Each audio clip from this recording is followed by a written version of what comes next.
हर महादेव।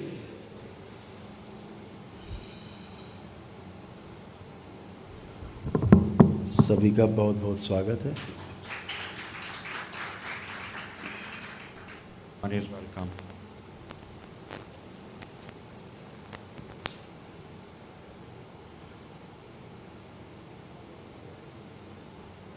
आज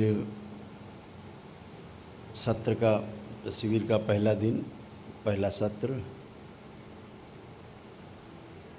आज हम लोग क्वेश्चन आंसर से शुरू करेंगे।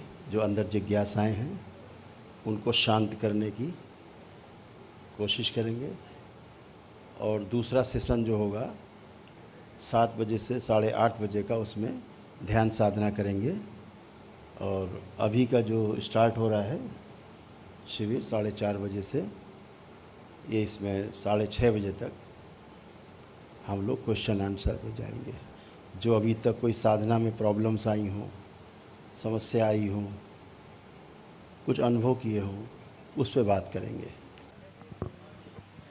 गुरुदेव, वीरा का प्रश्न है कि ब्रह्म विराट क्रिया करते समय जो पहला मणिपुर और अनाहत तक वो ठीक से जाती हैं, मकार में पहुंचते ही वो बहुत लंबा प्रोलॉन्ग नहीं कर पाती हैं, और उस समय मस्तक के ऊपर मेधस क्षेत्र में बहुत ज़्यादा स्पंदन होता है, और यही चीज़ सुबह उठते समय होता है। यह इनका प्रश्न है।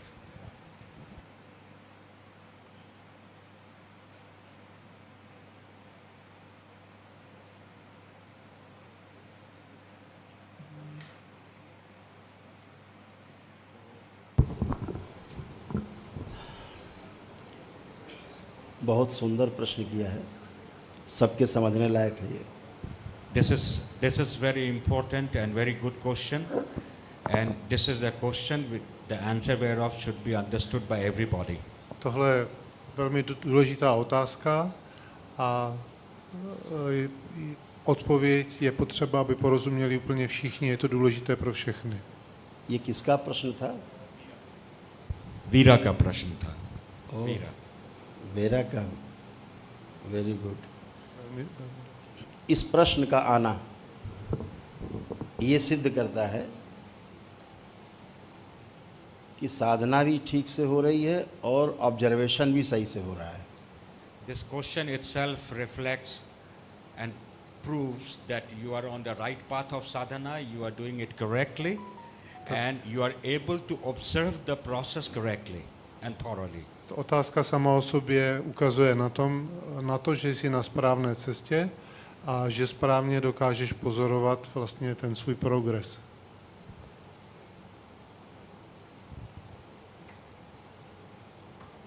पहले भी मैंने इसको कई बार दोहराया है, आज आपको फिर से इधर ध्यान आकर्षण करेंगे।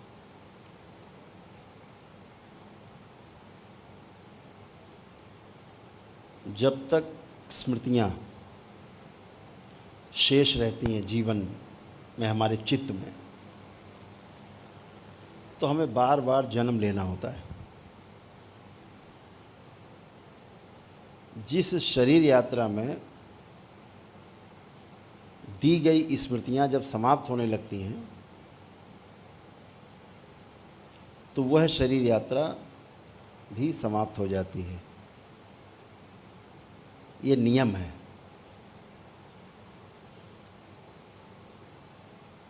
तंत्र में मरते हुए आदमी को दोबारा जिंदा करने का वही उपाय है कि यदि स्मृतियां नष्ट हो गई हैं तो उसको पुनः से स्मृतियां दी जाएं।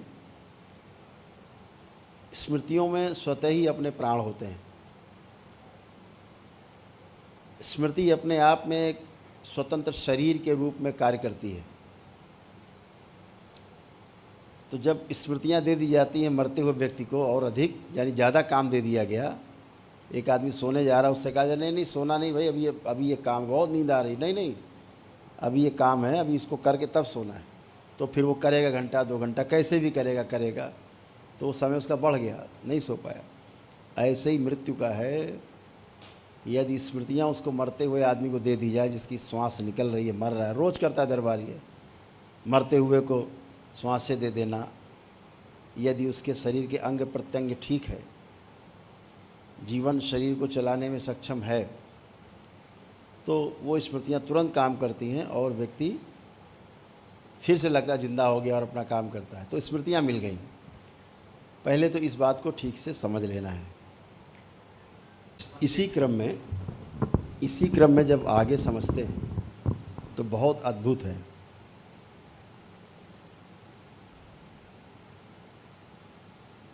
प्रतिदिन जब रात्रि में हम सोते हैं तो एक अद्भुत घटना घटित होती है, जो रोज़ घटित होती है, इसलिए सबके लिए सामान्य है। अन्यथा रात्रि में जब हम सोने जाते हैं, सो जाते हैं, वो घटना है, क्रिया नहीं है। क्रिया वहीं तक है जहाँ तक आप बिस्तर पे गए, लेटे, आंखें बंद की, यहाँ तक तो क्रिया है। नींद कब आ जाएगी पता नहीं, निद्रा जब आती है तो घटना है। उसका आपको कभी नहीं बता सकते आप कि एग्जैक्ट हम इतने बजे सोए थे, क्योंकि घटना घटित होती है। जैसे ध्यान कब घटित होगा पता नहीं आपको। ध्यान में बैठेंगे, मेडिटेशन करेंगे, एकाग्रता करेंगे, सब ठीक, वो सब ध्यान रहेगा। ध्यान कब घटित होगा ये पता नहीं होता। ऐसे ही सारा पता रहता है। मृत्यु कब होगी पता नहीं रहता, क्योंकि मृत्यु भी एक घटना है। जन्म कब होगा आपका पता नहीं आपको, वो भी एक घटना है। तो इसी प्रकार से प्रतिदिन सोना ही एक मृत्यु है, छोटी मृत्यु है जो रोज होती है, प्रतिदिन होती है। हम सोते हैं और मृत्यु हो जाती है, प्रातःकाल फिर से जन्म होता है। ये आपका जन्म मृत्यु का रोज का क्रम है। इसको बहुत ध्यान से गहरे में ले जाके समझना है। आप सभी ने पहले भी सुना होगा कई बार कि लोग अपने बच्चों का नाम ईश्वर के नाम पे रखते हैं,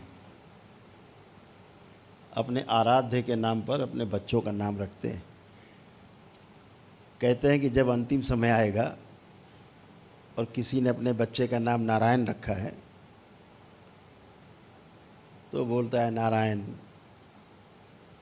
ऐसे नारायण के स्मरण से अच्छी स्मृति आती है और वह नारायण को लोक को प्राप्त होता है। शरीर छोड़ते समय अंतिम इच्छा उसकी नारायण के साथ जुड़ जाती है। तो नाम रखने के पीछे जो उद्देश्य होता है सबसे बड़ा, बार बार सुमिरन हो और मृत्यु के समय गहरा सुमिरन हो तो हम उसी लोक से जुड़ जाएं, अच्छे एक लोक में जाएं और हमारा पुनः से जन्म अच्छे लोक में हो, ऐसा माना जाता है। इसी क्रम में ये भी माना जाता है, ये प्रमाण है इस बात के, दरबार के पास तो ढेरों प्रमाण हैं कि जब आप मृत्यु के समय जो अंतिम इच्छा होती है, अगला जन्म जहाँ भी होगा उस इच्छा के अनुसार ही होगा। ये नियम है। अंतिम इच्छा ही मृत्यु के समय की, वो जन्म के समय की प्रथम इच्छा बन जाएगी। यानी जन्म और मृत्यु दो घटना ना हो करके हेड एंड टेल है। मृत्यु और जन्म एक जैसा है, जन्म और मृत्यु एक ही घटना का नाम है। एक तरफ मृत्यु हो रही होती है, दूसरी तरफ किसी भी दूसरे लोक में, किसी दूसरी योनि में जन्म हो रहा होता है। वो जन्म आपकी अंतिम इच्छा के अनुरूप हो रहा होता है। यानी आखिरी इच्छा मृत्यु के समय जन्म हुआ, पहली इच्छा वही।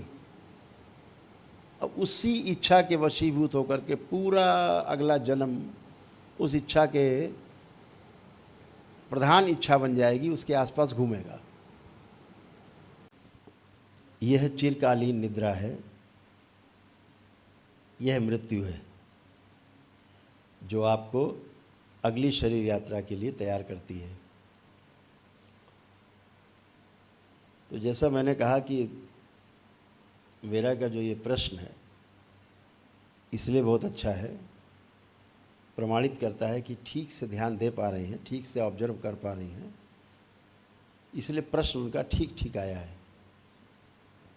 अगर व्यक्ति प्रश्न ठीक कर रहा है, इसका अर्थ हुआ कि उसका अध्ययन चल रहा है, सही तरफ चल रहा है। दरबार का ऑफिशियल चैनल करौली सरकार ईश्वरीय चिकित्सा विज्ञान केंद्र चैनल को जरूर सब्सक्राइब करें। नमः शिवाय।